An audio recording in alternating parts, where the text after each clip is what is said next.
Thank you very much, and we are now coming to the last of our questions about which we gave notice, meaning notice about the subject area, and it's about cap and trade. All three of you have declared support for a cap and trade program that will help the United States reduce greenhouse gases by at least 80% relative to 1990 levels by 2050. That is a huge amount of reductions. How is achieving this level of reduction through a cap and trade system realistic and politically feasible? Would you consider supporting a carbon tax alternative? And if not, why not? Thank you. You know, the Kyoto Protocol was actually a cap and trade program for the world, and it was at least something that would stave off the inevitability of what looked like a carbon imprint that would spell disaster for emerging nations as well as industrialized nations. But it's not the best solution. I certainly think that there are issues around a cap and trade program of social justice. Who exactly gets to be near the facility that pollutes, that somebody else, pays for credits from? It still does not reduce the mercury or the fluorocarbons or any of the 6 major pollutants. So I think it's a stopgap measure at best. It's not one that gets us where we need to be. A carbon tax that's put to a clean energy fund would be something you heard all of us, I think, talk about the need, or at least the role the government might play in incentivizing renewable energies. We did it here in Colorado with the Renewable Energy Fund for small businesses, especially here in the Boulder area, a lot of entrepreneurs to bring technologies to market to help us reduce demand. It's one of the things the government could play a role in. The City of New York is now engaged in retrofitting all of its public housing to put them on a plan to allow for much less consumptive use of electricity for lighting, as well as a computer-controlled new way of heating those buildings. And they're old buildings, but they're retrofitting. I call out for a cap and trade with reductions of 40% by 2020 and 90% by 2050, which is pretty aggressive. But I've talked to a lot of people in the science community here in Boulder and in the area, and they tell me that's basically what we have to do if we actually want to stave off a lot of the effects of global greenhouse gas emissions and climate change. So that's what we have to do, and that's why I'm calling for it. I also call for a cap and trade with an auction. So we're not going to give these permits away. We're actually going to charge for them, and that will generate somewhere between $50 and $200 billion, depending upon how you do it, how it's administered. And those would be the kind of things that you would charge to a utility, and that's, I think, where that can work. It's worked pretty well with sulfur dioxide. I happen to think it's the best way to get us there the most quickly. The carbon tax is something that I don't think that our country is ready to do politically. I think we might be able to do it in applications like gasoline. It's going to be difficult to charge that, at the producer level. It's going to be much easier to produce it at the pump.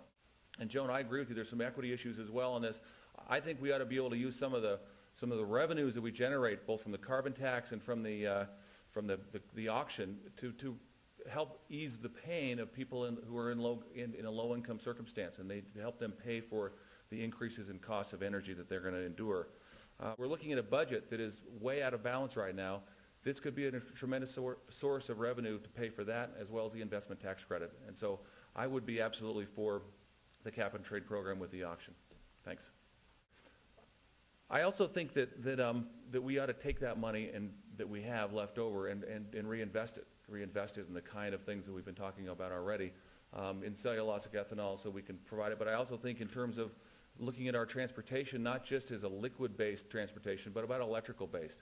We can look at plug-in hybrids that are going to be generated right there on the spot, and not necessarily from some power plant. So I think that there are some creative ways that we can do this. I strongly support a cap and trade system. That is really the only way to guarantee reaching specific benchmarks in reducing our emissions. I also support the concept of a carbon tax. There's a different kind of incentive attached to a carbon tax. As I mentioned earlier, I think that some of that should be used in some upfront capacity, whether through a fee-based program or whether through bonding against future carbon tax revenues to allow people to recognize, particularly on the consumer and business end, some type of saving up front and effective financing of those carbon emission savings. The cap and trade will actually guarantee specific reductions in carbon emission levels. A carbon tax can alter the incentives in the system, but if the price of fossil fuel energy has a substantial decrease, as an example, even with the carbon tax, it could still be less expensive to burn fossil fuels in that scenario than it is today. I don't think that the local impact issue of a cap and trade system is directly related to a cap and trade system. I mean, we're talking about carbon emissions here, and whether a unit of carbon is emitted in Topeka or Shanghai, it has the same global warming effect. Nobody anywhere should be subject to contamination of heavy metals and mercury and other issues that may or may not be byproducts of carbon emissions in particular scenarios. But that is a safety issue and in fact is a social justice issue that is very different than a simple cap and trade issue. It's feasible, it is realistic. What was really lacking in the Kyoto protocols, and I think we have the opportunity to do moving forward, is really have a solid commitment, real monitoring, and real enforcement with consequences. That has to be part of a global cap and trade system or an American cap and trade system. And those are really lacking from the Kyoto protocols. There are two questions that we at CEAS have generated, and the first of this deals with the role of developing countries. According to the U.S. Energy Information Administration, and actually the International Energy Agency has about the same figures, carbon dioxide emissions from developing countries have already exceeded the combined emissions of all countries in North America, Western Europe, as well as Japan, Australia, and New Zealand. Further, developing countries are on course to emit 150% more carbon dioxide than the advanced OECD countries by 2030. As you know, China and India, for instance, are on pace to build 1,000 new pulverized coal-powered power plants by the next 10 to 12 years. What do you suggest we should do about this? The most important thing we can do is get our own house in order, I think. We can actually start becoming more of a model in the world. It's easier for us to help other people in the world if we're actually living up to the standards that we're trying to emulate. So I think that that's the first and foremost thing that we ought to do. Beyond that, I think that we do know a lot about this. I don't think that India and China, these other countries, need to go through the same mistakes that we've made for the last 110 years through our Industrial Revolution. So we can help them to leapfrog some of these mistakes. Through their big power plants, there's actually a lot that we could do in terms of sharing our technology, in terms of how to do it in a much cleaner fashion. We don't have a lot of great science right now in cleaning up coal from a carbon standpoint, but we do have a lot of science about cleaning up mercury and sulfur dioxide and nitrogen oxide and others, particulates. So we ought to share that technology. We also ought to do what we can to help them to share our other innovation and technology around more scale-appropriate energy development that's going to actually allow them to achieve a higher standard of living at a very low carbon and environmental pollution output. That's something that we actually know a lot about, and I think with a relatively small amount of money, we can achieve that. I also think that we have to use whatever leverage that we may have through our trade agreements to actually have these countries do the kind of things to encourage them through economic incentives to do the right thing. It's going to take some time to make that happen, but I think we have to do everything we can. Otherwise, we're going to end up doing all that we can, and given what's going on elsewhere in the world, we're not going to make much of an impact. America cannot simply, we hesitate to use the word simply because it's not simple. We can't reduce our own carbon emissions by a significant amount and then just pat ourselves on the back and say problem solved. There is the rest of the world out there, and we truly need to be and play a global leadership role. Using all the leverage we have with other nations, including economic leverage through our trade agreements, and again, with very specific including monitoring and real sanctions and real consequences around carbon emission goals built into those. Our diplomatic leverage, as well as our foreign aid leverage. We give over $10 billion a year in foreign aid to various countries, and again, looking at the strings that we attach to that, sometimes on the human rights fronts and others fronts, we absolutely can and should and must include strings around enforceable provisions around increasing carbon emissions. There are examples of international agreements and covenants that have worked fairly well. They always have areas for improvement, but copyright law is one.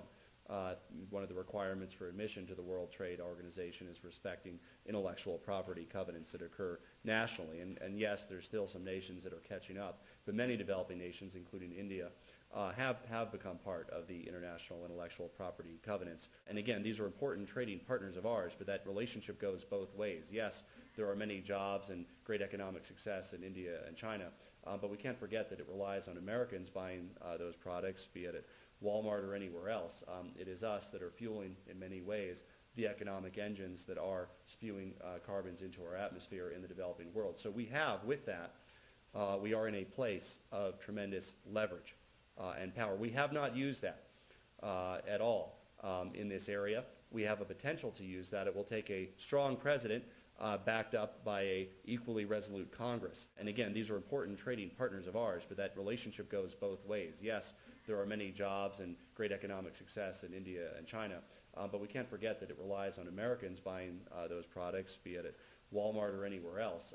It is us that are fueling, in many ways, the economic engines that are spewing carbons into our atmosphere in the developing world. So we have, with that, we are in a place of tremendous leverage. I think we're crazy if we think China's not going to use its enormous coal reserves to make itself a competitive, industrialized country on the face of the earth. And that's one of the reasons that I think we have to follow every rainbow and go down every path, and the path not trodden on figuring out carbon sequestration to be able to have those perfected technologies to countries that are going to rely on the resources that they have in their own backyard. And that means having and owning the technologies that we can bring to those nations. I've often said that there's no reason for the rest of the world to go through the Charles Dickens era of industrialization that we and Europe went through when we're so much further advanced on a lot of fronts that we could be able to give them that ability to take care of themselves in a different way as they industrialize. China does not actually, is not a good partner in intellectual property. As we all know, China is a country that is using and taking intellectual property and using it for its own progress, but not paying for it. And so, you know, I think a lot of our trade agreements have been disasters. They've been disasters economically for this country. They've also been disasters on the environmental front because no one has bothered to pursue to an end the fulfillment of those treaties as they were drawn up.